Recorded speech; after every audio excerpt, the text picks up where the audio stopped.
Hello, everyone, and welcome to another conversation with what I feel are extraordinary, ordinary people, extraordinary, ordinary spiritual people. I don't know if that will be the name of these conversations, but I'm trying to figure it out.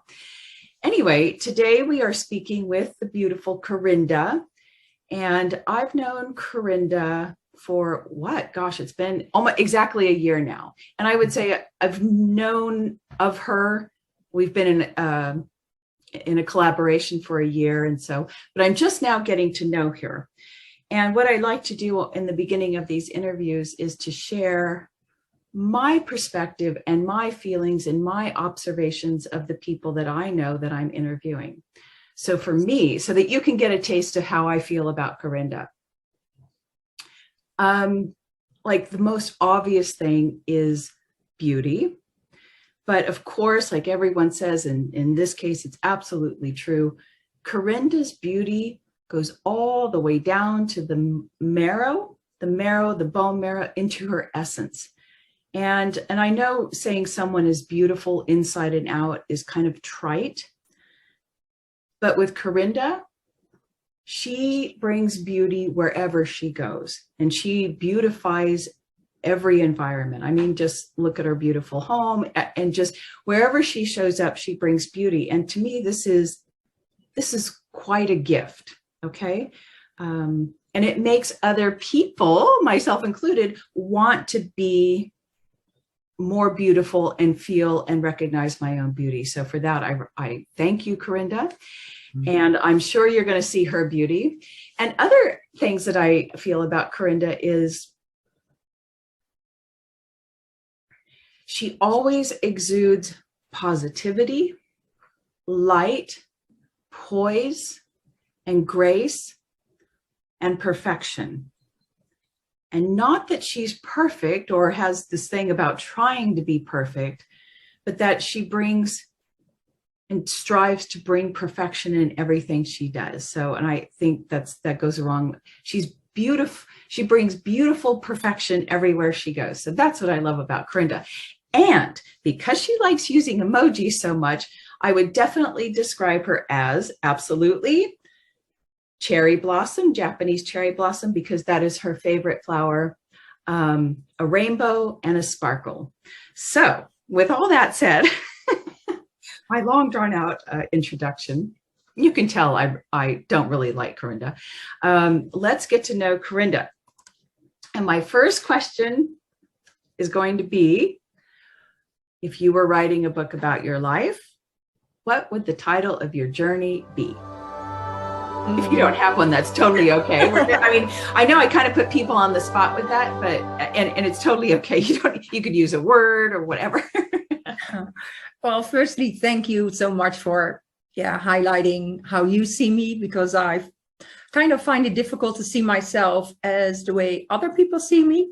So I do need that reflection to see the beauty that I bring, because for me, it's kind of natural. It's something that you just do and am or be. Absolutely. So thank you for that. And wow. A name for a book of my life. Well, I've thought about it. And the first thing that came to mind was like the child that came from the moon. And I don't know why, but I guess it has to do with one of my younger memories that when I was a little girl, I would always look up to the moon. I was fascinated by the moon, and I was drawing it when I should be sleeping. And then I would draw all the dark spots, and every time anew, because I wanted to know did the moon change? Did it change its face? Did it turn? I don't know why. Now I know it doesn't, but I didn't know that back then. So I was like, it looks the same each time. And also because, as a young child, I always had this feeling, and I know many others have that too, is that they didn't feel at home here on Earth. I was like, who am I? What is this? Why am I here? Wow. Yeah. So that story just gave me chills. I feel the total authenticity of that. I think there is something there. Maybe not that you're from the moon, but there's some archetypal moon energy. Oh, I love it. Oh, I love it. And so, wow, that just takes us into the whole time. Like, how you have to just share some of your bio. I mean, I guess this whole spiritual journey thing, even unconsciously, was all started. Well, I know a little bit of your story. I mean, started at 2 weeks old. Yeah. So, Yeah. yeah, tell us about that. I mean, it's an amazing story. Yeah, for me, I'll first start sharing. Well, when I was just 2 weeks old, they brought me to the hospital because all my skin started to loosen. So they brought me to the hospital and asked the doctor, what's the problem? And first, the doctor said, just put some Vaseline on it. It's just dry, And then 2 days later, a lot of came off. So my parents went to the hospital again. And then I had some kind of disease that doesn't exist anymore. But so for 2 days, I believe 2 or 3 days, and the third day, they said to my parents, do you want to be there when she is leaving? So I was about to die. And luckily for me and my parents is that there was this young student doctor who was writing a sort of, I don't know how you call it in English, but it's like an essay. Yeah, yes, an essay, something like that. Yeah. And it was about a disease that wasn't really known yet of what to do with it or how to treat it. And so the doctor said, we can do 2 things. And they chose the thing that the doctor who was writing the essay prescribed, and that saved me. Yeah. It wasn't the same disease? It was the same disease as he was doing in his essay. I mean, what are the chances of him writing a paper on a disease that's no longer in existence? Well, it's now no longer in existence, but then it was. It was kind of a new thing. And they called it like a disease that was most present in wars. So, yeah. That's shocking to me. I didn't know that. Wow. But it sounds, when you were talking and you said it's not present anymore, I feel like you were like an ancestral carrier of something to bring that through to kind of wipe it out for us. Because of me, they had a cure. Yeah. I never thought of that, but now you say that, I go like, yeah. Yeah, I could just feel how you carried that genetic, because somewhere in your subtle body, your etheric body, you had that from probably millions of years or thousands or maybe hundreds of years from another life. You've carried that in and you've healed that for us. So thank you very much. I don't want my skin falling off. So. No. The funny thing is that they shared when they did the treatment. How do you say that when the skin grows back? If you have a wound, it grows. What's it called in English? A keloid? No. Oh, scar. Never mind. Yeah, something like that. You get crusts. We call it scab. Yeah, scab. Yeah. So that's when they knew it worked.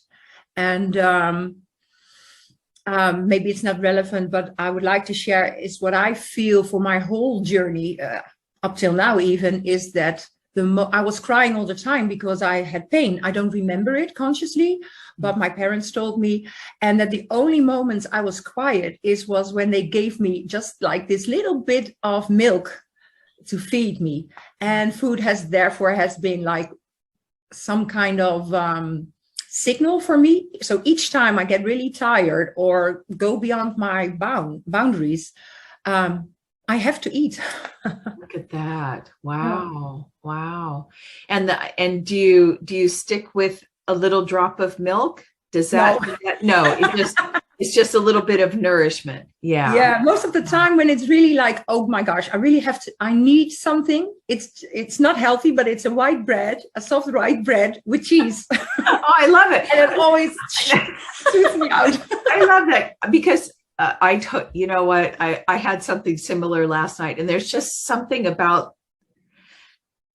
it's just so comforting. In a sandwich. Yeah, it is so comforting. comforting. But with a glass of milk, that is the most perfect. Yeah. Yeah. Oh, Yeah. oh, the sweet little baby. So, okay, continue with your story. Like how, because you looking at the moon, having this experience, you were already questioning life and seeking. Yeah. Yeah. Definitely. And As a young child, I was always thinking about those big questions. And when I asked my father about these questions, he said, "Oh, you're too young to think about those questions." So I never got the answer. And I was having dreams, huge dreams I feel like a little girl should not have, like really deep nightmares. oh, And about things I could not know. So about war. I even remember one dream I could taste blood and smell it. So yeah, and later on, when I was a little bit older, I also had like kind of prophetic dreams.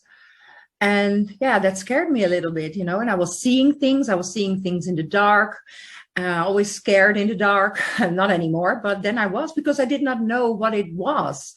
But I guess it was something kind of to now remember me, because at some point life took over, the mundane thing. yeah, absolutely. You just go about your business, and then somehow the spiritual gets back, and then you remember all those things from the past, like, okay, it's always been there, that extra sensory, or like astral traveling I also had. I didn't know what it was. And at one day, I believe I was like 15 or 16, we had a conversation with my parents, and my sister was there, and I just shared it because I felt like it's important. What is it? Do you have it too? And then my father and my sister had to admit that they had the same experiences, but they never shared it. And my grandfather, so the father of my father shared it with me on that day, is that my grandfather had several moments that he was so deep asleep that he started talking like Chinese, Russian, all kinds of languages. And then my grandmother would call my father and his brother to go like, what's going on? Is he okay? They couldn't wake him up or anything. And then he woke up at some point and he said like, what are you doing here? He didn't remember anything. So Corrinda, I'm going to have to get a blanket, because you're just giving me chills. Like it's a constant chill factory over here. These stories I haven't heard. These are so unbelievable, and I love them. And it's interesting that a couple of things, that this is going through the male lineage. It's very interesting. You don't often hear that. You hear it in the female lineage. So very interesting. And wow, I did not know your roots were this deep. And I would say, with the intensity of your experiences, the dreams, the astral travel, you came in with, because many people, you came in with already an aroused or semi-released Kundalini. So it's already there, because when we, not to make this about me, but in case somebody else is experiencing something like this, but when you have that light, Kundalini, that light is awakened, it draws in lots of sometimes negative experiences and little beings that want to kind of take, anyway, and the fact that you were aware of it. So I think that's beautiful. I just wanted to confirm that for you. Anyway, so keep going. Sorry. Yeah, no. It's important, because I think you just touched here for people who are watching this. Yeah. If you have children, please be open for them to share these experiences, because I can remember you brought in the Kundalini, and yes, I didn't know what that was. For me, it was in the dream almost that I needed to go pee or something. It was kind of a arousal that I did not understand. I didn't know. I was like maybe 6, 7, 8 years old. So I didn't know anything about arousal. It was just kind of this feeling that was like, where do I need to go to put it, or something like that. Yeah, you have a released Kundalini. Okay, you've just confirmed this for me. And people, by the way, we talk on the side about this. So that's wow. So yeah, when I got older, and I became more aware of it, yeah, then you start to know why it's there, how you can use it, or what you need to do with it, and why Yeah. it's for. Yeah. But it all came later. Yeah. And so okay, along your journey, well, you're a teenager, then 20s, and like everyone else, all that you have to get into your little karma, and everything kind of goes to sleep so you can experience. Sorry about that. I need to turn my phone off. Anyway, so just continue with your story because this is so fascinating. I have to hear everything. Well, yeah, where can I start? I was always a very sensitive girl in a way that I didn't understand why people were the way they were. I was bullied. I was beaten by other kids. I was always like the black sheep, maybe you can call it like that. I was always different. And yeah, I looked different. I looked very different than I look now. Yeah, how can I describe that? As a child, I was chubby. I was a happy kid. My father called me the sun in the house, but that changed at some point. But okay, that was my pure essence. And I guess now, when I look back, I think that people maybe the children couldn't handle maybe the light that I truly am. 100%. Authenticity is very challenging and makes other people feel very insecure. Absolutely. Yeah. And the funny thing is that at some point, when I was in my 30s, I worked in the beauty industry, and so I had some customers who were formerly the children from my school and from my class, and they said like, "Oh, you have become so beautiful," and blah blah blah. And then I said, "I was always beautiful, but you just didn't see it." Oh. Did they go, "Oh, okay"? Yeah, no, they apologized. That's they beautiful. Apologized. Yeah, it was like I had some really healing encounters there. Wow. It was beautiful that these people came and I could show like, you bullied me and you slapped me, but look at me now. Wow. You know what? And that's one of the other things I forgot to mention how I feel. Your self-assurance, your self-confidence and strength. I mean, in the face of adversity, I would have like crumpled up inside myself. And then like 3 hours later, I would have thought of all the comebacks I could have said to somebody. But you did it right in the moment. And it's so perfect when it's authentic instead of, anyway, it's perfect.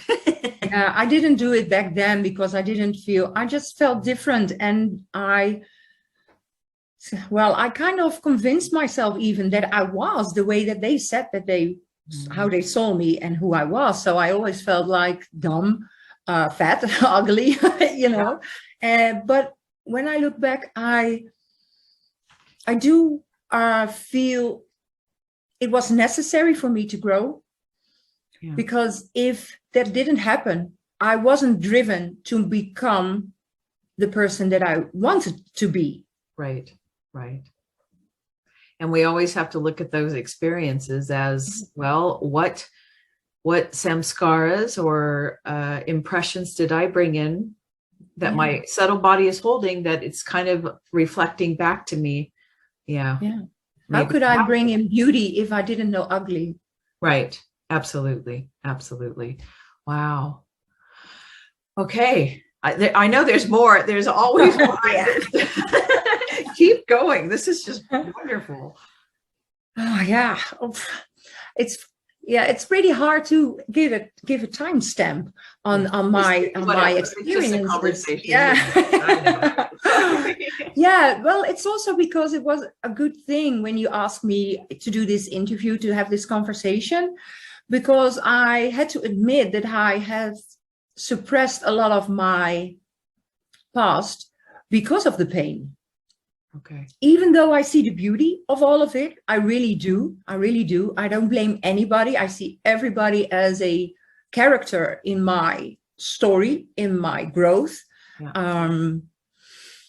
But I had kind of suppressed all the experiences because of that, because of the bullying and stuff, because it up until I was 18, I went off of my schools and was done with my educations in schools.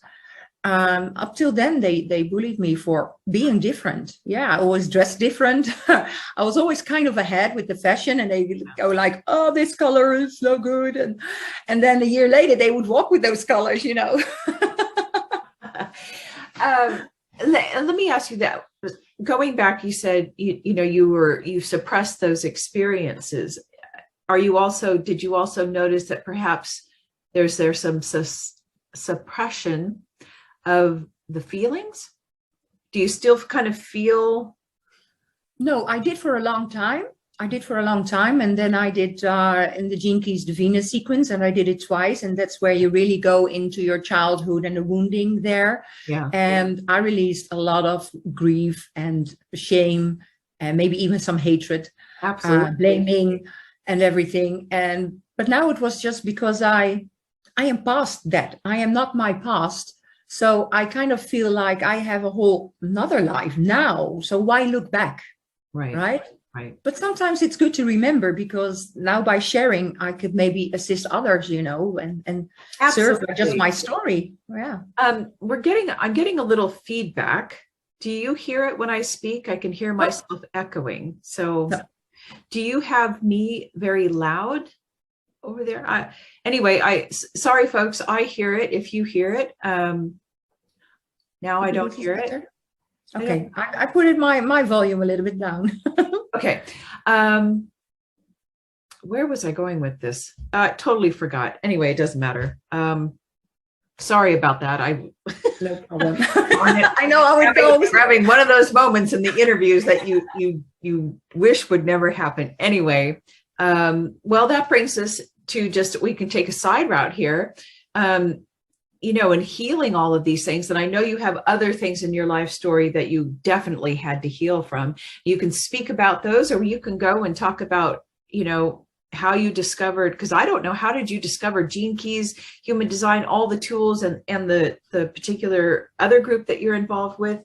How did you find all that? How did you end up on the spiritual journey? Or you can go back to more of your kind of what led. That's enough drama. I know. I want to bring the happy stuff.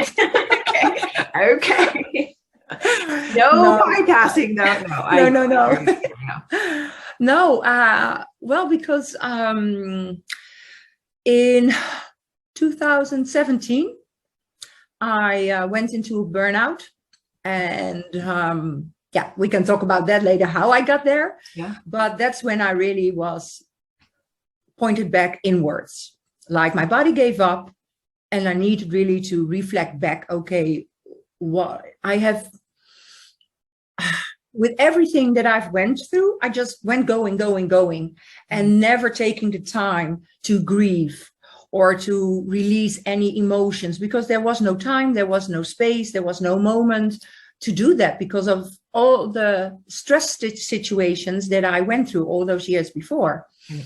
So my body kind of said, it's enough. It is time to go inwards. And who is Corrinda? And how does she want to proceed with her life? What does she want? And it was, I'm so grateful that I had this burnout.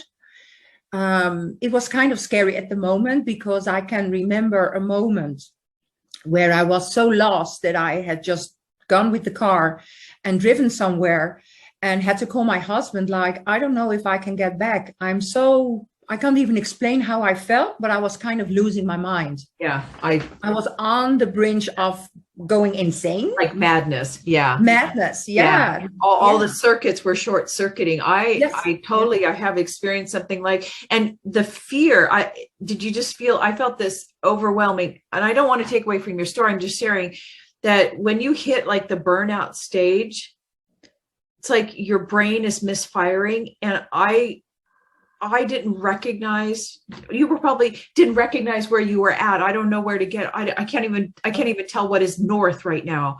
No. It's a horrible feeling. So you had it like in an extreme. I know that. And wow. Yeah. And I don't know what it was, but somehow I got just enough to get me home. Whew.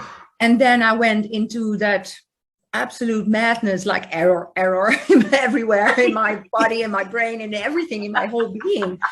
And then what my husband did is he held me, because I was going like, I was still like, I wanted to scratch things. I wanted to pull everything apart. I just needed to release. And I did not know how. And then he just held me really tight. And then I can't explain it, but it was like, poof, this ease, this peace came over me, like this brightening moment. I don't know otherwise how to explain it.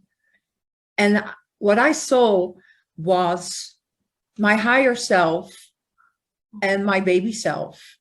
And then my higher self said to the baby, come to me. I see you. I love you. You don't have to do this alone. Let's do it together. Yeah. And that's when it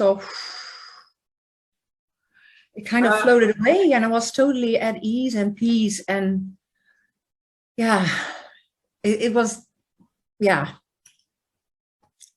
It was kind of my big awakening moments. Absolutely. I feel, because the days after and the weeks after, I had multiple kind of these experiences in another way. One of them was I went to sleep one night, and in my astral travel or lucid dream, however you want to call it, I stood in this golden light and I saw this kind of Buddha face, and the Buddha said to me, "You are God." And I woke up and I was like, yeah, I am. And I can remember that I went into my other room. I had a room with my clothes and my makeup and stuff. And I looked into the mirror and I just started crying. And not out of grief or sadness, but out of the love. There came this love over me. Like we've talked about it, is the universal love. I don't know, godly love, but love. Yeah. And I just cried. So out of the beauty that it was. And that's how my journey started to all of where I am now. Because then I found YouTube. I don't know why, I don't know how. I was never on YouTube, not anything. I went on YouTube, and the first video that came to me was about frequency, about Tesla, about Reich and all the others. And I was like, yeah, that's it. Everything is frequency. Everything is light and sound and frequency. And somehow YouTube was my godly channel. Because even before I could start asking a question, a video already came to me, and I was like, oh, that was my question. That was my next step. Our higher self and our little helpers are like, thank God they got the internet. Now we can just point them to a YouTube. Exactly. Oh. And it was really the time, because of that awakening, that I needed to go back to my interest, and which was the spiritual stuff. Who am I? Where do I come from? What is the purpose of life? And how do I fit in? And what's beyond just the mundane thing, working hard and getting a burnout and having all these dramas into our lives? What's the reason for all that? And then I came across James Seven Bomar, who is my spiritual teacher, and not a guru, but mentor. Yeah. And I followed him on YouTube. And then at one moment he had a live. And so they had this panel with all these wise people. And I was sending in the chat like, what was something about, I don't know even where it was about, but I responded with my biggest wound or my biggest fear, or I don't know how to call it, but I said, I still have that feeling that I'm not welcome. Yeah. And that I'm too much and I don't feel loved and not accepted. And the beautiful thing was that his name is Isaac Williams. I will never forget him. He said, I want to take this next question. And he said, because it feels personal to me. And he said straight into the camera, you are so welcome. And I love you. And something more, but that was the most important thing. And I was like talking to my husband, because it was late, because it's American time and I'm from the Netherlands. So I went, I want to be in that community, because this secret energy community, what's it called? Have this community where they talk about all the spiritual stuff. My mentor just connects all the dots from history, religion, spirituality, but also the hygiene of all the bodies. Nice. Everything. I can't even find the words to explain what he does, but he just really actually connects every dot. And that's how I came into a secret energy tribe, and where I had all my teachings, all my answers I came to all my answers. And then he lives in Costa Rica. So 1 year later, I went to Costa Rica. I said to my husband, I want to go there, because they were gathering together in Costa Rica all over the world. They would come to Costa Rica and meet each other for real. And I was like, I have to do this. And luckily, my husband supports me in everything that I want in this. And it was so beautiful. I can remember that on this green hill where we all gathered. And I came in late because of a friend of mine who's not my friend anymore after that. But okay, I came in late. Yeah. I came in late, and they were all, we were all wearing white, and they were all standing in a circle. And I came in late, but they saw me, and I just walked, towards them, and I was crying. And then I came in the circle, and we all hold hands. And I said, I just, it's like I found my long lost family. And then some next to me, everybody said like, yeah, we feel the same way. So everybody was crying. That was so amazing. Yeah. So then I met a brother who was into human design, and he showed me that. And then when I saw that, I was like, oh, this is the answer, the next answer I was looking for. This contains the part of, who am I and why am I here? Yeah. Wow. Yeah. Gosh darn it, what a story. Just one or two things I want to just bring out from your story. Particularly just the part about having support.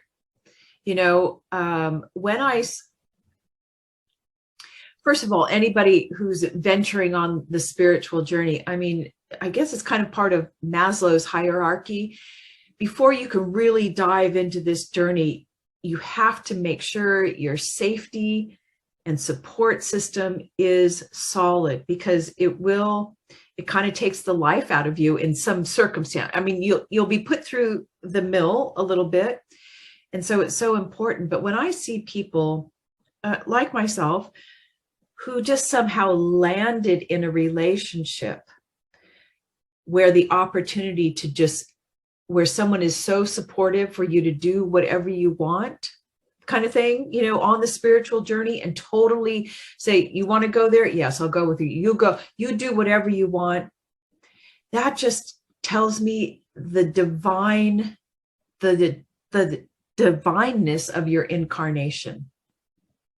You were always meant to do this, and the universe absolutely provided a platform for you. And your husband,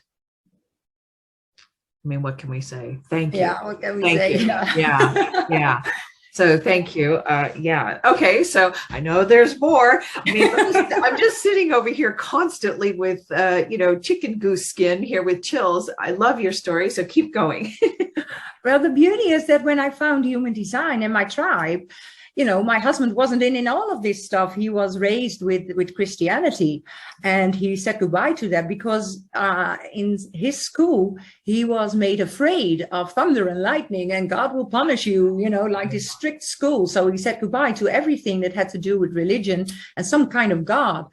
And so I came in like, yeah, but you are God. God is not out there. God is inside of you. You are a part of the fractal, And it was like, yeah. So that took us like a few years to get him to understand where I was coming from, and to see that it is validated some kind, or that it's real, or that it's, or whatever is real. Yeah. But yeah. And also knowing our designs that really helped us to keep the relationship, to be honest. Yeah. because I had things he didn't like and he had things I didn't like, and I took it personally.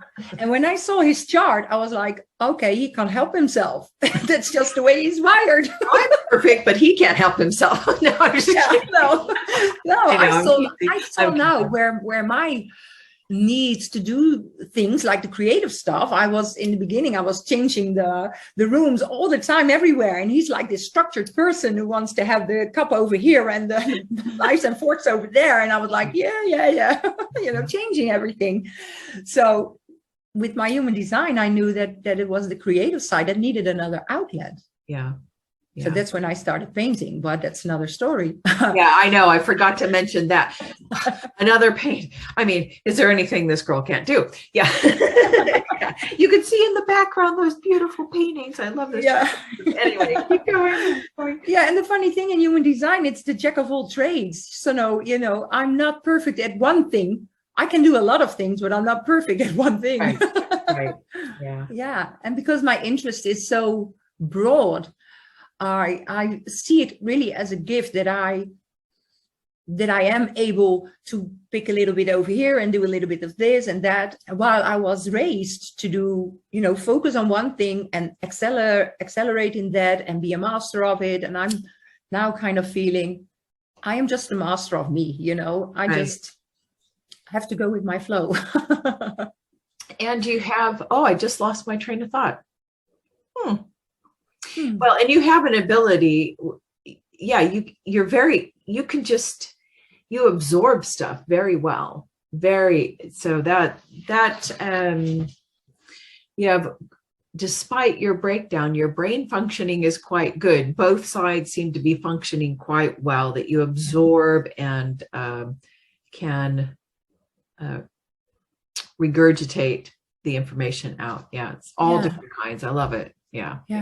Well, it's a thing we worked on in Secret Energy to bridge the gap between the left and the right brain, because they're both important. Absolutely. And maybe I'm blessed also with the right brain and the left brain perspective, because I absorb everything, and then it takes a little bit of time, and then I can bring it back to logic. Right. And that's really working together. And when I also started with the breathing techniques, meditation and everything, that even the spiritual experiences became more, the astral traveling became more intense, in which I can control what I want to see, where I want to go. Sometimes I know that I'm there and don't want to change anything, but just want to, observe and then take back, reflect back. Why was this dream this? What is it telling me? But also some dreams that I didn't understand, because I went to the future and back. You have to share. If you feel like sharing, you have to share any of this. Yeah, well, it's hard to explain because it has been a few years, these kinds of dreams. And I've written them all, a lot of them out, but I don't have them right here because you kind of forget. Yeah. But they were kind of bringing me messages, but also showing me that you're not just this person now. I am now this, but there's more. And we are always changing energy. So I'm conscious in this life now, but it was showing me, the other side of things. Yeah. Interesting. So did you experience your future self or the collective future, or? No, I had a part in it. Okay. Interesting. Yeah. Want to share, or we'll just leave it at that, everyone. That maybe next time. We'll have a follow-up interview. Yeah. Well, see, we'll go through a little bit more destruction, and then we'll bring Corrinda on, and hopefully we'll have some good news. No, I can go back to my notes that I have from the past in those dreams, and then I can really bring it in. I know, it's really interesting when you have experiences like those. It's very difficult to remember highly transcendental spiritual experiences because they don't happen in time. It's in time, and the brain has a hard time holding on to them as a memory. Yeah, they're fleeting. Yeah. Yeah, Because the mind that's why I is learned when you yeah. wake up that you write down, or in my case, Yeah. I just type them in my telephone because I sleep with frequencies ever since my burnout.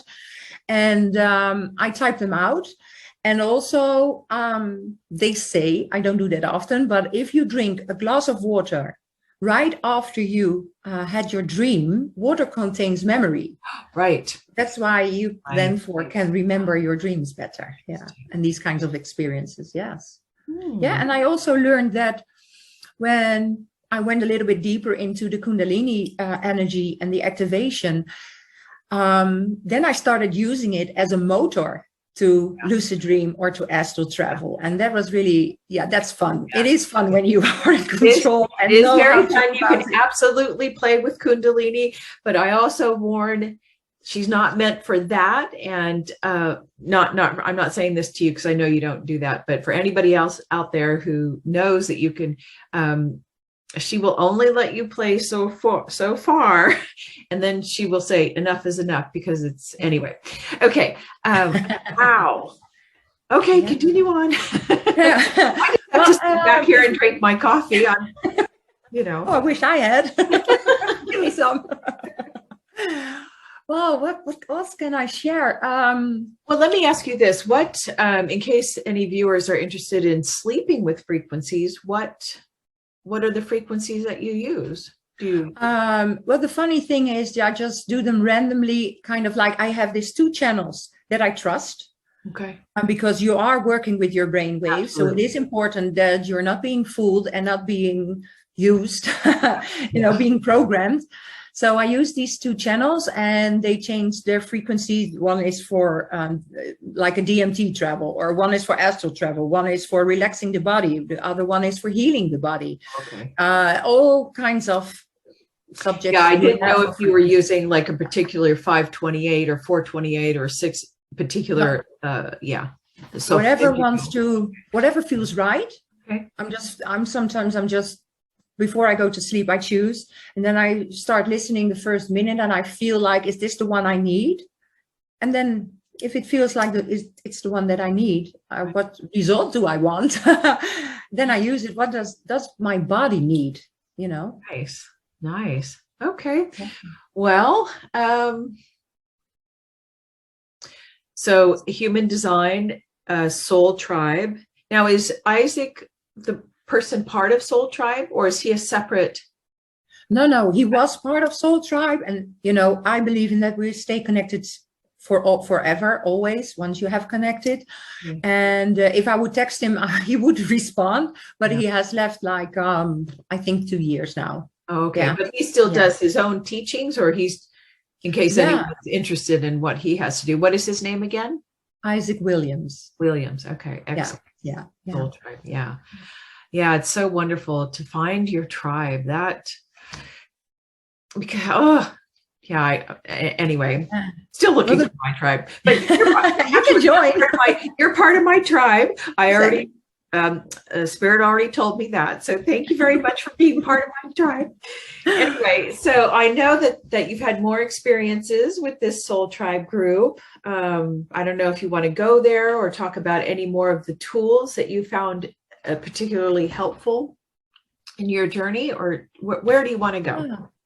Well, first I would like to share that it is so beautiful that I entered this community without knowing anybody, but when I came in, I felt really welcome and seen and heard for just who you are. And even when the first time we saw each other for real, we all trusted each other. From the moment we laid eyes on each other, like there was no suspicion, no, like, who are you? It was total acceptance right there. Wow. And that for me is so wow. Like this year, I went back to Costa Rica again because of the 2 years we couldn't fly, and after that year, in 2020, I also went to Costa Rica. So it was my 3rd time. So we had a meeting with the people that live in Costa Rica now. Some of them really live in Costa Rica now. And again, we hadn't seen each other for 2 years. And it was like meeting your family again and just having lovely conversations, having fun, having some serious talk, some catching up, swimming, eating together. Yeah. It's for me, it's kind of the family that I don't have in the flesh. Right. Well, I have family, but it's so different, Yeah, right? different. Let me ask you this, because it's what I'm going to ask you is rather pertinent to something that we're involved with currently. What do you attribute to that trust that developed in that soul tribe? You were all in classes together. Like, how was it? Because it kept a small group. How did that trust develop between each of you? Um, it's because of the foundation, because Seven Bomar is someone I trust, that I know on the background he holds space and he tunes into the energy that everybody brings in. And if somebody is not correct, he will be spoken to. I see. And, you know, to assist, to support them, because everybody comes into the journey with their own backpack. And how will you fit? What are your intentions? What are your, I think that's brilliant.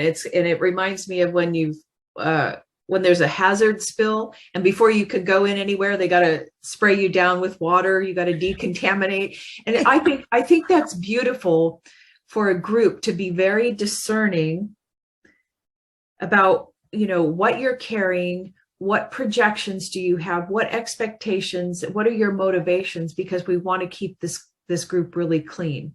Yeah. There's nothing wrong with that. Absolutely. No. And that just puts the whole tribe in total integrity rather than, yeah, everybody come on in. And then there's like this whirlwind of, and then you don't feel safe. Energy, and you can't feel, yeah, I totally, yeah. Yeah. So I know that. And there was this back support that when something went on, there was always somebody like correcting, kind of, but in a loving way, you know, absolutely. Because we don't want to exclude anybody, and everybody who is seeking is welcome. Only when you're seeking, you do have to hold the how do you say, the agreements or yeah. But on the back end, it's not that you're just being pushed out when you don't align, you know, but they do the support. And on the background, you know, there are all these teachings that you go into. So they advise you go into this teaching because we are observing that you might have issues here, or you might have to work on this or that. So there's a real guidance in there. That's beautiful. I love that. Just having different levels, and you know what? I think we need to copy that. Anyway, you know what I'm talking about. Okay, so continue on. Yeah. So that is why it feels safe, and I think that's why everybody trusts each other, because we are aligned with what are the values, and I don't know, there's something about when you choose to be in that community, you choose the knowing of that everybody holds the best intentions for you and for themselves. Yeah. And yeah, like you said, that integrity is there. Yeah. Yeah, to be, we're belaboring this point a little bit, but to be held by another person and the group that you're seen and that your value is noticed and that we want your further evolution. We hold you in the highest. Yeah, it's just beautiful. It is a beautiful model. And I think, you know, instead of having, you know, there's all kinds of spiritual groups and I mean, there's thousands of in the world, and they're so big. But I think what we're moving towards are smaller and smaller, and that there has to be some level of discernment. Do you fit? And you know, admittingly, this is where Gene Keys and human design comes in. You know, yeah. Do you fit in? Does your key fit into our lock or whatever? Yeah, because, you know, you can't be friends and family with everybody. The world is not created that way. You have subgroups, and you have to find your group, your tribe. That's where your fractal, or your I don't know the word for it. No. There is a lock and key for every group. And I was seeing like those motors spinning with the teeth, and, you know, one spins this way and it spins the other this way. And that's what I was seeing, that all these small groups, they start vibrating, and then they cause the other cog in the wheel, and it causes this cog, and then we're all spinning at just the right frequency. Okay, so enough of that. Let's continue on with your journey and some experiences I think you might want to share. Well, yeah, I was thinking of a funny one because it was on a Sunday morning, and I just eaten something, nothing special, and I got a little bit sick, and I was like, I'm gonna go lie down for a bit. And then I was listening to some music, and then somehow I started seeing colors, because I wear this kind of the sleeping mask, because the dark, you know, encourages the lucid dreaming. It has to be totally dark. And so I started seeing all these colors. So I was like, huh? I'm still seeing them. So I'm closing them. And I was like, yeah, just surrender and go with that flow. You know, what is this? I don't care. I love it. Even though I wasn't feeling very well. But I started seeing all these things, like, I don't know, everything just, how the universe worked, how everything fitted in. Even my jinkies started swirling and making sense in a whole different way than I can do with my mind. And then the word samadhi came to me. I was like, what's that? So afterwards, I Googled samadhi. Oh, you were in it. That was my experience. Yeah. And I was like, whoa, I want to eat that again. What I ate that morning. But it doesn't work that way. So it was like this spontaneous moment. And then somewhere in the middle of that experience, I had to throw up. And then I was like, it was like my consciousness had left the body, and I was throwing up and not feeling anything. And I was laughing to my husband, like, look at me, I'm throwing up and I'm not feeling anything. I'm just observing myself throwing up. And he was like, you're crazy. Oh my God. Chills again. That was quite an awakening experience, that as if you didn't know before, that just shows you are not the body at all, you know, and that consciousness survives beyond the body. And you can be many places at once. You know, you weren't experiencing the body because your attention was fully focused over here, but had you can expand your attention. And I think that's the state of Turiya, the highest state, that where you're living in a samadhi, where your attention is equally distributed between physical self, you know, all the different 4 levels of consciousness, and you're experiencing it all at the same time. So yeah, it's just beautiful. I don't know where I have another experience of that. I think you brought me there. It was with New Year's. It was like New Year's the year before. So not last 2 years, but the New Year's before.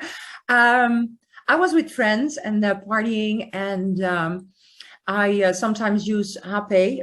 I don't know how it's called in English, but it's ash and tobacco from the jungle, from the ancestors. And I can show it. I just have one here, and you can use a tepi, or somebody else can blow it into your nose, but you have a little, ash and tobacco mixes it, and then you put it on your hand and you do it in your little pipe, and then you blow it in. And you do both. I see. And what that does, it kind of quiets the mind. It tingles the nervous system in the head. It's a plant medicine. And you just go inward. You know, it's just like, whoo. So everybody was drinking and stuff. And I was like, yeah, I just need my little moment. So I was taking some hape. And I was sitting and breathing. And then everything, like, I saw myself in my world, like in this bubble, and then this whole another bubble was the world around me, and I saw the unity in it. I saw the wholeness in the wholeness. Yeah. And I lay down at some point. So I was just laying there. My husband told me afterwards, laying there with this big smile because of all the lights and the beauty. And again, some kind of consciousness or opening up the veil was happening to me at that moment. Yeah. And I just cherish these moments, because I never know when they're gonna happen. It's not something I can pursue or I can force or anything like that. Yeah. No. Oh my gosh, that is so beautiful. And that stuff, I wonder if that stuff is available in the US. Is it legal? I Um, don't know. We'll have yeah, to it look is that legal. up. It is legal. Okay. I mean, in I the know. US, it may not be. I don't know. It probably is. I have an address somewhere in Bulgaria. I have an address in England, I in the can try UK, it. Oh, and I can buy it here in the Netherlands. okay. And if you really want to go for it yourself, you have to go to the jungle. Okay. Well, we might, if you feel comfortable, and we might put some links to some of the whatever you mentioned. If you want to, we'll put Sure. some links in case people are interested. I'm not affiliated, but I love people to try it out. But I do have to say that it's you have to know how to do it, because if you just blow in your nose, you just choke. Because it gets into your lungs, you're just blowing ashes and tobacco. And I would say it's probably like any other ceremonial experience. It is a You know, ceremony. you have to have the right environment, the right intention. The right intention to not have an intention, but to hold everything in the highest godly perspective you can. Yeah. And so meet it with devotion and reverence. Exactly, because it was brought to me in a ceremony. Okay. Like 3 years ago, I did an ayahuasca ceremony. Oh, I don't know how much time you've got left. I know we have to look at the time. I want to make sure. I want to finish your story, but so you just kind of guide us. Tell me when you're ready to cut it. But I have time. I have time. So why did I go on an ayahuasca journey? Well, one member in my tribe is a shaman, or was a shaman. He's not doing it anymore because of a lot of when you work in that world, there are other stuff that come to you. You become like this portal, and it was like he said, the world is too much for me. It got a little messy. The whole ayahuasca people, the US, it hit the, and then it got dirty with some dark beings, bad intentions. Yeah. So he was, working on his business, but he was really into being a shaman. And he also went to the jungle several times and learned the stuff real from the real people, so to speak. And so he was preparing me for a journey with him. But then at some point I felt like it's taking too long. It was like for 8 months I was waiting, for him to be ready. And I was like, I'm not in it for it anymore. But then somehow I got in contact with another shaman here in the Netherlands, who I didn't know was a shaman, because we had a call for something totally different. And then in 5 minutes at 11:11, I decided to do an ayahuasca journey with him and with a group. So, and like 2 weeks later, it was there, I was there. Oh my gosh. But I was prepared because of, the intention before. Yeah. And so I knew what an ayahuasca journey would bring. And I was like, I had, like you said, an intention with no intention. I was just like, show me what I need now. Yeah. So, I went in. It was for 2 days. And, you do the ceremonial thing to call in the ancestors from the north, the south, the west, the east, and the first cup I got was, didn't do anything. I was just observing everybody. And then they said, who wants another round? Because it's kind of like a bar. The bar is open. It was so funny. It was beautiful. And they played music. They had space holders who played music and sang songs. And so I took my second drink and I was like, oh, just wait, And I was lying there. And then at a moment I was like, I was seeing things and the veil changed. My reality changed. I was like, oh, it's working. So I was like, okay, let's lie down, because I was a little bit afraid of, you hear the stories about throwing up and screaming and yelling.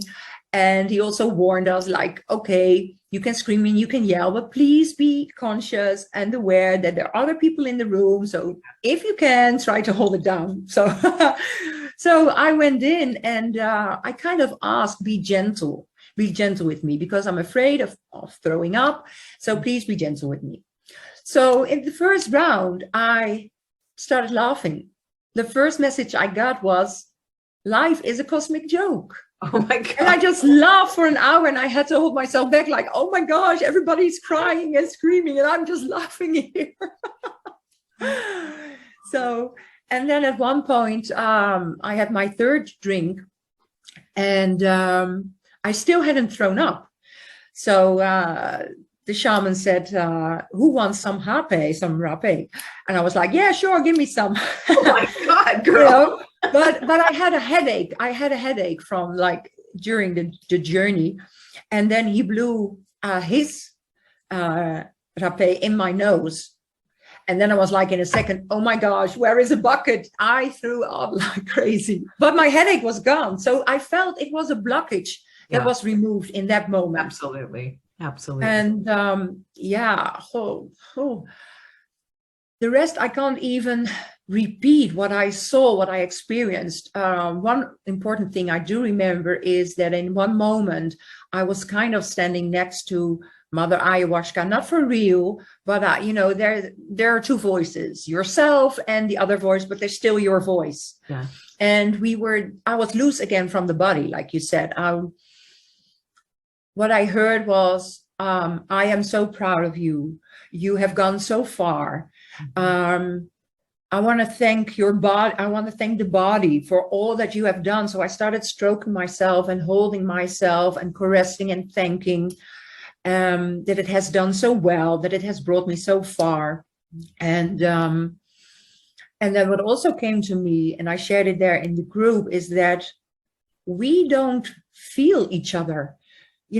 Do you ever touch yourself? Do you ever stroke yourself? Like how beautiful your body is? Do you appreciate your body? Yeah. Yeah. So that was a message that I'm bringing in here now. It is the vessel. Without the vessel, there is no life. Without the vessel, you cannot see, hear, taste, smell, touch, hug other people, feel love, feel pain. Yeah. That's a beautiful message. We carry so much disdain for our bodies. It is truly tragic because every cell of our body hears it and feels it, and no wonder we're crumbling with illness and aging. And I'm sorry if you can hear my cat in the background. I hope you can't. It's good. Hi. Happy to say hi. Yeah, so that's a really beautiful message, and I can see, you're a result of loving the body. I mean, everything. Yeah, it's just beautiful message. Yeah. And that's why, maybe that's a good closure. That's why I want to bring beauty to the people, like you said in the beginning. I never thought of it that way, but it is the appreciation of life. And why don't we make it beautiful? Why should I not do my hair, do not do my makeup, do not wear a nice dress or have beautiful things around me? It's there. It's the appreciation of life. You are the only person that can make the choice to make your life beautiful. It is a choice. It absolutely is. And, why don't we choose it? It's, first of all, this is your passion. I mean, I know you do other things that we'll share later, but boy, Corrinda, if you ever thought this could be something for you to offer, and because I love it, because it's such a beautiful message. And what was I going to say before? Yeah, we don't choose beauty because for some reason we've hated ourselves. We don't feel like we deserve it. And, I'm going to admit this on camera. I mean, most of the time I'm getting better. I'm getting better because of you and because of some other things. But most of the time I'm walking around in the ugliest, biggest old guy sweats and looking awful. Like, I don't care. I mean, it doesn't really matter to me. I'm just kind of one of those, funky, quirky, weird people that could care less, but also there's an aspect of me that I didn't like myself so much that I didn't care, that the dark, dingy colors just felt more comfortable. Like putting on a bright yellow just was like, anyway. Yeah, it's a good point, because I do feel Because I recognize it when you just mention it. I had a moment that I did not feel I deserved certain things. So I would look at some clothing and I go like, oh, you don't deserve that because you're too fat or you're too this or that. Right. And at some point, I don't know even where, but I started seeing that I don't do my makeup and my hair for you or for other people. I do it because I appreciate me. For me, it's like this canvas. Yeah, I can and it's make fun. myself every day. Yeah. And it makes me feel better because sometimes, mostly on Sunday, I feel like it's pajama day and I only wear my pajama and my hair is in a knot. I don't wear makeup and I do my zits and then you have like these red spots all over your face. And then I go like, yeah, but now I don't, I noticed that I lose my energy when I look into the mirror that way. So it makes me depressed to see myself that way. Yeah. So if somebody would do that every day, not appreciate their own being, it's no wonder you're going to dislike yourself. Yeah. That is a whole collective energy that I think is going to take quite a while to heal. I mean, it starts with the individual, of course, but there's like this heavy overlord of how we're supposed to look and all the media outlets, Twitter and what everybody looking perfect and a size 0 or -0, I'm size 12, so well, I'm a little 14, but can I just do something really crazy? I know this, you're probably going to go, why is she doing this on an interview? But no, just do it. It's your show. I'm going to show you. No, I can't. It's in my leggings. I decided I can't do it. Anyway, I'm do it. Come on. I'm wearing some really funky, beautiful artwork leggings from a friend of ours. You know who this person is. And I didn't think I could wear them because of my chubby lower half. And but I just want to say I'm daring to do it. Look at these gorgeous things. Anyway, look. That makes you feel good, right, to wear those? Because they're fun and they're bright and they're colorful. And by the way, your paintings would be great on leggings. But the point I'm making, t-shirt, so the point I'm making is, I'm doing it, and I'm trying, and I'm not going to worry so much that I have a tummy and a big butt or whatever. Exactly. Care. It doesn't matter. And I care, but Anyway. Yeah, but I feel as long as you are healthy, because I have struggled like my whole life with weight. Me too. And when I was in Costa Rica this year, you know this because you were there on the call. I was there without makeup, in my bikini. Absolutely. Not in my perfect shape. But I felt for the first time that I just didn't care what other people would think of me because I love my body. God. It was so strange to experience, like really inside. We can talk about in our heads, right? I can say to myself, you are beautiful and it doesn't matter. I'm just convincing myself. But for the first time this year, I'm 47. I really felt it. Okay. And that brings me, we're going to segue, but it's important.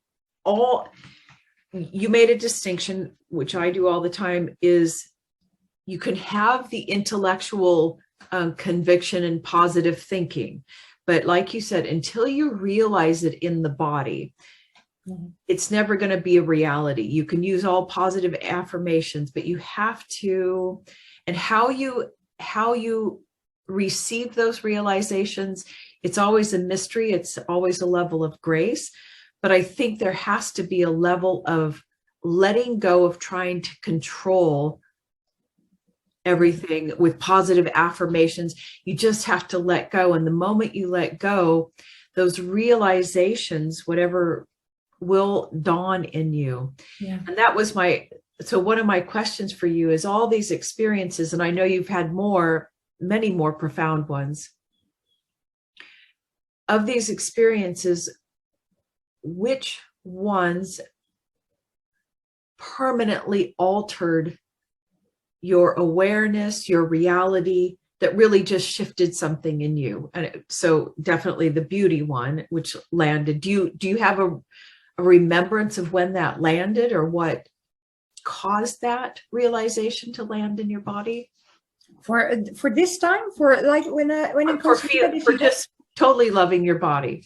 Well, it was only just this year. And before it was really a lot of deconditioning, like becoming aware of what other people say, what, like you said, what's out there on the media, and seeing the craziness of it. Like the real world doesn't look that way. It's just like this, even less than 1% of the whole world that looks like the magazines. And also seeing the beauty of differentiation, you know. I don't know, it's just those little seeds in all those years of becoming aware of the body, becoming aware of others, becoming aware of how all this in the program works. How and it's a process of letting go. And then letting go. Yeah. But it is little seeds. I can't say exactly how I came there, but I do believe that it starts with the mental, because you can reprogram your own brain. It starts like the awareness, and then somehow you see yourself doing it. So you're seeing yourself or hearing yourself saying nasty things about yourself, like I'm fat or I'm ugly or oh, my hair looks so. And then go like, why did I say that? You know, it's kind of became a response to yourself. And then that's the first tweaking, when you catch yourself doing it. Yes. And then slowly, it just. Absolutely. And whether you say it internally or you do it through your vibration, you say, no, not listening to it. And it takes away that magnetic pull that holds these thought forms in your field. And the less you think about them, then they gradually dissolve and go away. And it's beautiful. And that's what allows for the landing of your own knowingness to land in your body. It's beautiful. It is an inner knowing what comes to you. It's your truth, what comes to you. And I do believe that this is for everything in your life. When you come aware of your reactive or regressive response to things, to people, to situations, when you start catching yourself, when you say, I want to change my life, the first thing is you have to do, catch yourself or look backwards how you responded to something. And why did you respond this way or that way? What is it inside of you that made you react in a certain way? And when you become aware of it and you go like, I now catch myself, even sometimes I just blurt something out and go like, oh, did I really say that? You know, you know, this week I even had it. I was like, ooh, that still comes from this and this wound. It's so deep because, you know, you go all down these layers and you think it's gone. And then somehow, but I caught it. I was like, oh, that was crazy. So I started laughing to my husband. Did you hear that? I said, did you hear that? It was my child self talking to you right now in this short sentence. And that's when you keep on changing and changing. It's the awareness factor. And what is it? The observation, the split experiment. I can't remember. It's been so long. But you know, the moment you observe something, you've changed it. So you're absolutely correct. Self-reflection. Have the braveness, the courage to take the responsibility for your own actions. Because I do believe when you change your actions to your integrity, you change your outer world, because other people will respond differently to you. Absolutely. Okay. So are there any other experiences, or let me ask you this. So how do you perceive, what is your inner knowing and perception of this reality that you're living in? I know that's a big question, but, and I don't mean with your physical eyes, just what is your knowing about, like, how do you view the world? I know it's a cosmic joke and you're laughing all the time, but how do you see the beauty of everything that is happening? Even the war, I don't judge it. Even the child molestations, and I'm there to say this, I know from my knowing, it is the program. And that sounds silly, but it is the program. And the only thing we as an individual can do is be relaxed and alert. Is like, relax, don't worry, you can't change it. Why worry? The only thing you can change is your little surrounding and the people you're interact with. And if you do that, it will spread. But I also see that it is necessary for growth as humanity to still have this war. It's crazy, but somehow something hasn't been resolved yet. Absolutely. Somebody hasn't been hurt yet, or I don't know. I have no explanation for it. But there is a reason for everything. That's what my inner knowing says. Absolutely, 100%. I mean, for us to sit here and judge, I think there's a higher intelligence that knows a lot more. Yeah. So yeah, you stated it beautifully. Yeah, absolutely. Without all the drama, there is no growth. There Absolutely. is no evolution. There is no expansion. I think we kind of need it. 100%. Absolutely. It's I just don't like it, but yeah, we don't like it, and we can feel all that empathy and sympathy for the people experiencing this. But as you know, we have to remember they didn't come in here unwillingly. In fact, you know, I had an experience one time where I was with a bunch of souls, or witnessing a bunch of souls getting prepared to come in. It was like being behind the curtains of a play. They were rehearsing and they were so excited. This one was going, oh my God, I'm going to be in a war and I'm going to be shot in the head. And this one over here was doing that. They were so excited to experience this physical pain, and they were choosing it. Yeah. And that took away. So they're all choosing their roles, and they're quite aware of it. Anyway, I'm sorry, folks, for taking away from Corrinda's story, but no. Anyway. This is relevant. Okay, what else? What else do you want to share? Because I know we're getting close to time, and I want to make sure that. Yeah, well, I feel we have so much we could discuss. You know, not even about my life, but just us having these discussions. So I do feel like I already have given so much of me. Well, maybe they go like, you know, it's enough. Okay, well, we'll kind of draw this to the close. So, Corrinda, I feel like you're so freaking perfect, but I want to know, just to bring you back down to humanity and maybe relatable to the rest of us, what little thing still gets you? What, what emotion, what thought processes still gets you? Yeah.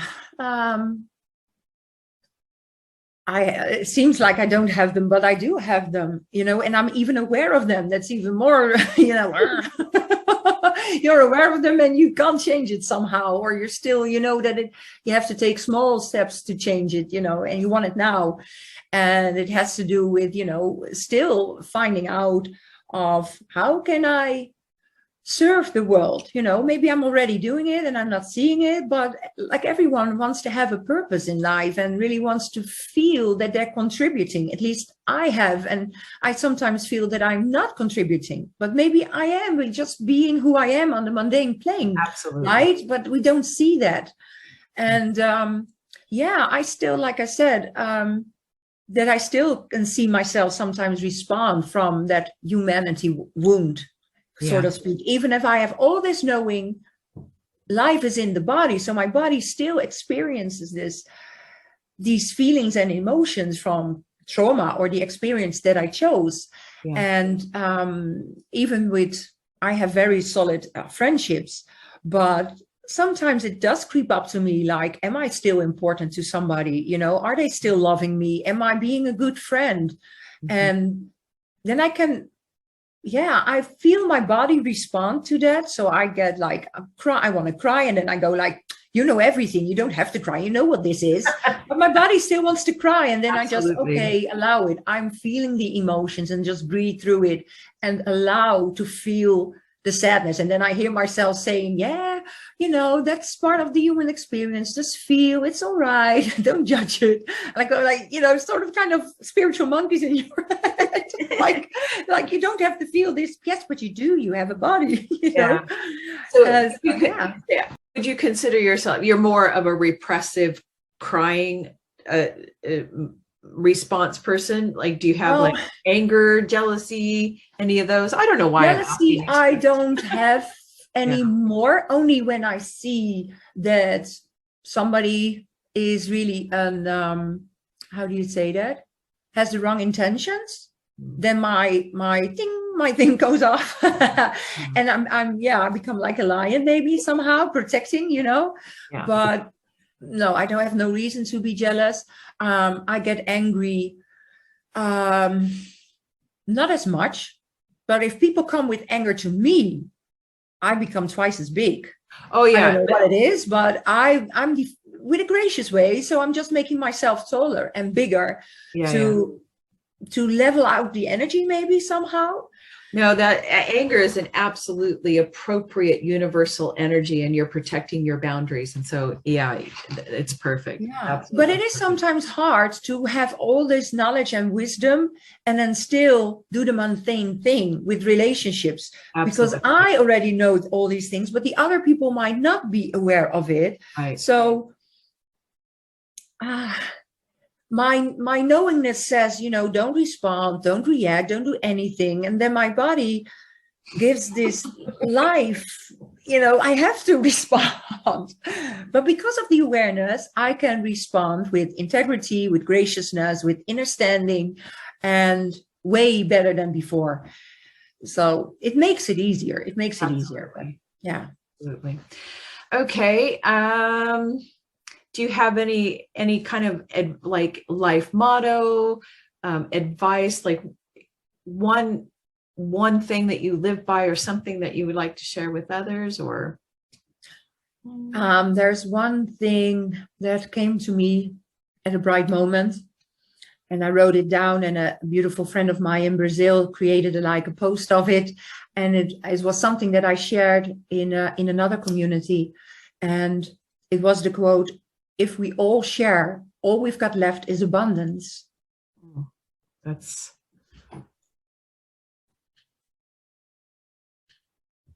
so beautiful and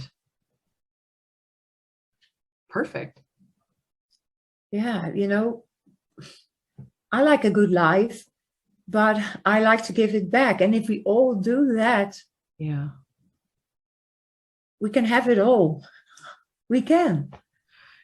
If we just let go of the fear of, I'm afraid I'm not going to get anything. Yeah. I'm not getting the attention. I need to grab it myself. No, you don't.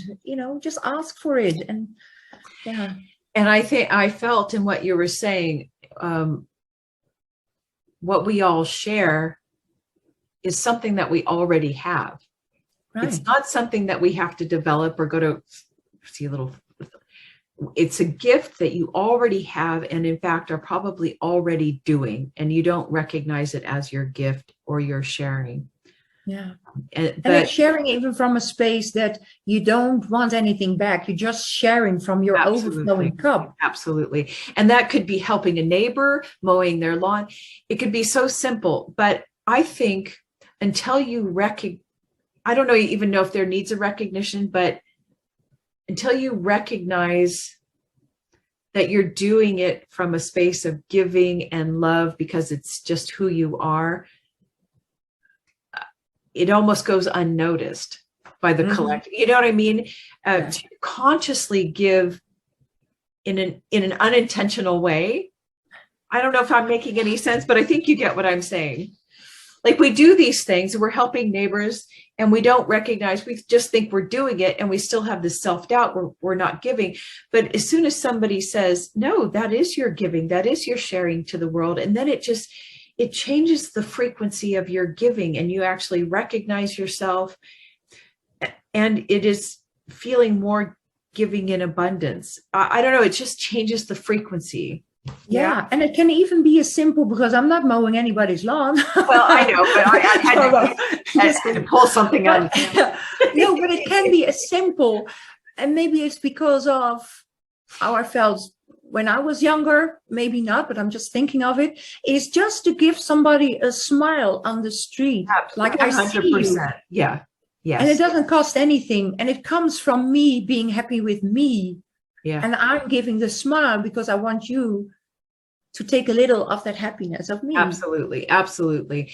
And yeah, So beautiful. Or even a little compliment, you know, in the stores that we have, if somebody wears nice shoes or has like, you see that their hair is different or they have something, you know, you can say, oh, you did your hair, how beautiful, even if you don't know the person. Yeah, these are the little things that we've done our whole life. And admittingly, we do them in response to our own wounds of perhaps needing recognition, needing to be seen, needing confirmation, whatever it is, it doesn't matter because your wounds are your gift. And you don't even know that these are your gifts because you just think, well, that's just how I am. Yeah. But that amness, that I amness is your true essence. Yeah. Yeah. When somebody, oh, that just hit me. So when somebody says, that's just how I am, that's your true essence. Forget about everything else. Yeah. Well, look, I know we're running out of time. We're way over. Is there anything, Corrinda, you want to share any services? I know she does so much, but I know that you work with individual people and she gives like her all. Would you like to mention anything? We'll put sure. If you like me to, you know, I work with the human design and gene keys, but I do it whole differently than most of the human design wisdom keepers. I don't know how to express it, but what I do is I create a book of your whole profile, which will be like over 100 pages, really all in depth and detail. All your details, also some, reflective questions and, little tools inside of them, because I feel, and this came because of my experience, I had a reading when I first got into human design, and you get this reading and then it's gone. It's like this, you have this hour and then it's gone and you go like, what did they share? What did they share? I know, and I hate listening to recordings, I know. Yeah, so I wanted to give something lasting, when you buy a TV, you get this little booklet of how the TV works. So I'm creating your little booklet, your life's book, which says it all where you can go back to if you feel like, okay, I don't know it anymore. Why did this happen? Or what do I need to work on? Because I need to change this. You go back to your book and you go like, oh, I need to work on this or on that. And I do that in service for the first time, the book and one session with me, in this case, in Zoom. Otherwise, in the Netherlands, they can come to my office and you can get your questions answered. Also my intuitive answers, because somehow I just go straight to the point, to the pinpoint where your real pain is or the thing that you need to work on now. Yeah. And we can broaden that with reading or even some HP session or whatever, but mostly it is one session with guidance and then your book. And then afterwards we can go into what are your needs and what do you want to work on now, Wow. And I love creating these books because this is an outlet. I know she does, but I know it will be so detailed and so perfect. You would love it. Yeah. Wow. That is a fabulous offer. Sorry, I probably cut you off. I didn't mean to. No. No problem. It's I don't make any, I do a little bit on YouTube. I have my own YouTube channel and I share interviews that I do for Unlock Your Design. Yes. But mostly I do no marketing because I somehow trust that the people who need my guidance and not my frequency and my talents, my gifts, they will come. Yeah, she does. She definitely doesn't market herself. And just to unlock your design, explain what that is and maybe what the videos that you have up there are about. Unlock Your Design is our two ladies who are bridging the gap between these two systems. And like me, have the passion to bring this knowledge and wisdom of the self, who you truly are, how your body is functioning, how your consciousness is functioning, your mind, and how these two work together. They bring that in such a beautiful way, and they have this beautiful community where we can have conversations about, what are you still struggling with, or what is your shadow, and how do you perceive this, and beautiful. Yeah, and you're a contributor. I mean, you're part. Yes. You're a teacher there or a contributor, and and we'll be hosting other things. But you also do these, and the two systems are Gene Keys and Human Design that are integrated. And then you make these videos with students or no, just people from the community. Okay. I kind of throw the invitation out of, we would like to discuss this gate or this gene key, this door, this archetype. Do you have it in your profile? Because I do feel when we share our experiences, our real lived wisdom. So how does this archetype show up in your world? How does it express itself? It makes it more real for me than just reading the information about a gene key, a door, or an archetype. Because we are a mix of all these archetypes and all the other stuff, how we are built. The expression can be different for me than for you. We could have the same gate, door, archetype, but for you, it expresses it in this way. And for me, it expresses it like this. And when we share this lived wisdom, our experience, other people can watch and can relate to it, go like, oh, so that is what it means for me. They can have that recognition. Yeah. And I also feel what I have experienced with these interviews that I do for the Archetype Akasha Library is that it gives a voice to the people. Absolutely. Like you are doing now, you're giving me a voice. Yeah. And I feel there is a need for people to be heard and to be seen. So I also feel that there is some kind of a healing, even if you can call it a healing, I don't know another word for it, but they are so grateful afterwards with the interview because they have felt like they could release all that they were holding inside. This is who it's so beautiful. Yes. Absolutely 100%. We need more of that. So, you don't have to, if you go to her channel, you're like, you don't have to watch, and you definitely won't resonate with all the videos. There's going to be a particular gene key or gate or cross or something that you have, and you're going to tune into that particular one. You're going to go, okay, how do these people experience it? And you're going to go, oh yeah, me too.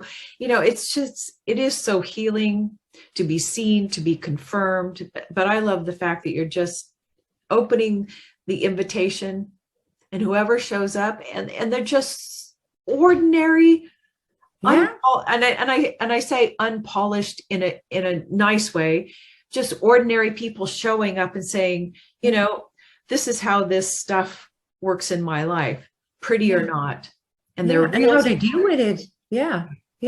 Real stories, because we're all dealing with the same stuff, right? Life is life.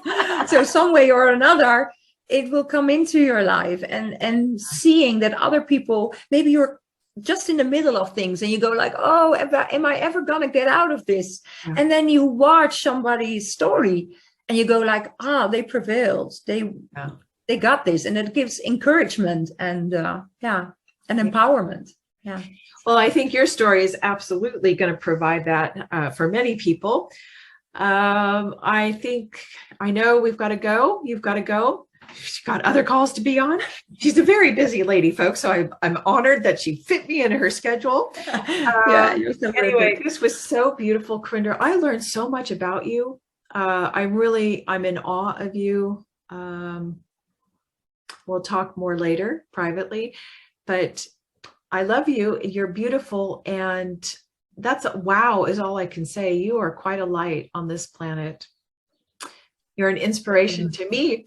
And I know if you're seeing things fly around, I think it's, or I have cat hair. I don't know what else is flowing. I don't know why it's flying around. I'm a little spirits.